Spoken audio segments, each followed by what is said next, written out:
we have a very special guest with us today, the President of the United Nations General Assembly, Ms. María Espinosa. You are the first woman from Latin America and also in the Caribbean. Recently you started this campaign for beat plastic pollution. Do you want to talk about it a little bit? Well, the pollution of our oceans with plastics is unprecedented. It does not only affect nature and the life in oceans, fish, but it does affect livelihoods of thousands of coastal communities that depend on the sea for their daily lives.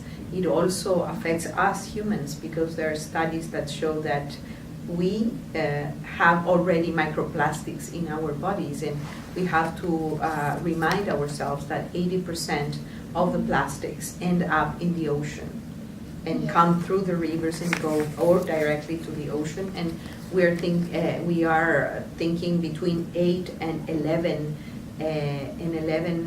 million tons of plastics that go to the seas every year. So we are working very hard on a global awareness campaign to beat plastic pollution, to avoid using single-use plastics, to have, to be very aware from the consumer side that we can avoid, we can live without single-use plastics around us. So it's an awareness campaign, it's a worldwide campaign that is going to take form, if we say, during a big concert that we're organizing the 1st of June in Antigua and Barbuda in partnership with UNEP, UN Environment Program, and also with the government of Norway.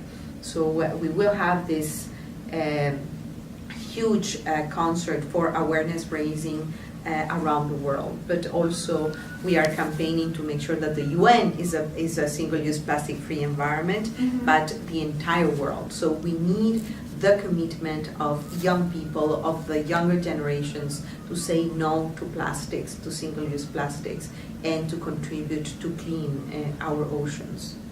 Also, recently the young people, they came out from schools and talking about climate action, and somebody who's 16 years old just get nominated for Nobel Peace Prize. And so youth here in the West are doing a lot, and I'm originally from Bangladesh, which is, particularly vulnerable for global warming. But the young people there have other problems, like poverty, and there's some refugee crisis right now. So how can, we are young people from here, encourage them to, talk about climate action?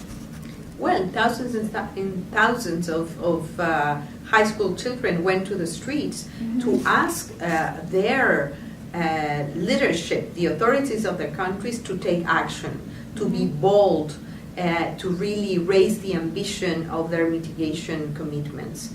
In other words, to decrease the amount of CO2 emissions to the atmosphere. We already know that the Paris Agreement was a very important step forward, but it's not good enough. The arithmetics is not good enough. And when we think that climate change is something that we shouldn't worry about because we have so many other problems, like the refugee crisis, like poverty, inequality, it so happens that climate change exacerbates, it's an accelerator of all these other problems. If we don't fix climate change and the adverse effects of climate change, we are going to be in trouble in terms of the production of food, to increase poverty, to increase the number of people that are displaced because of drought or because of floodings or because of cyclones, as we are seeing in the southern Africa, what is happening in Mozambique.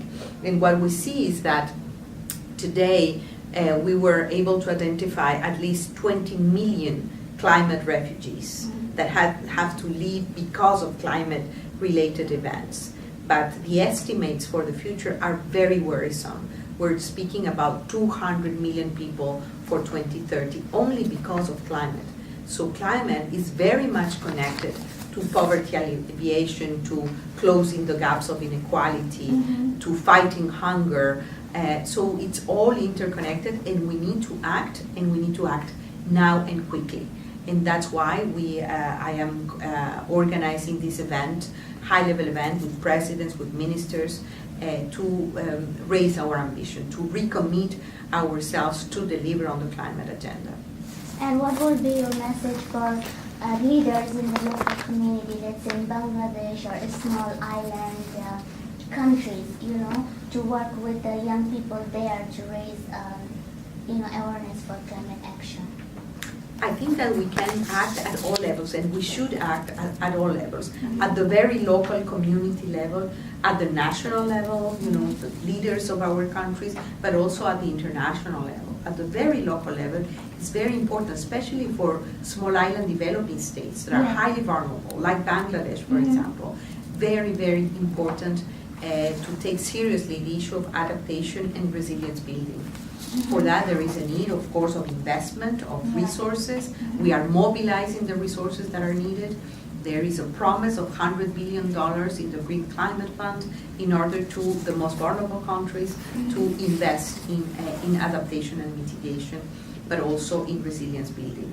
It's very important that us, that young people, that we all sign a pact to be careful about the way we consume, about the use of electricity, about the recycling, about the use of single-use plastics. It's all interconnected because it's all harming the environment. About transportation, about really using public transportation if possible, reducing the number of cars. You know that 80% of the emissions come from cars. So we should really work in good public transportation. Energy matrices, there are so many efforts to go from fossil fuels to renewable energies. We're making these efforts, but you're right. The climate bill is distributed unevenly.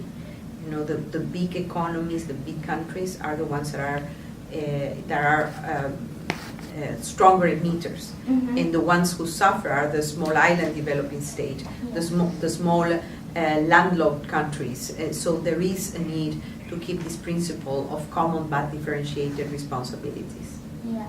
A lot of the young people in the war zone, they're getting arrested, like teenagers, that under 18. So what are the strategy UN is taking to help protect these young people in the war zone? Well, I think that there are several difficult situations, and I think in general the role of young people should be seen not as threats or as victims only, but as architects of peace. Yeah. I am a strong believer that young people have a very important role to play in peace processes. Just a few weeks ago, I came back from Finland.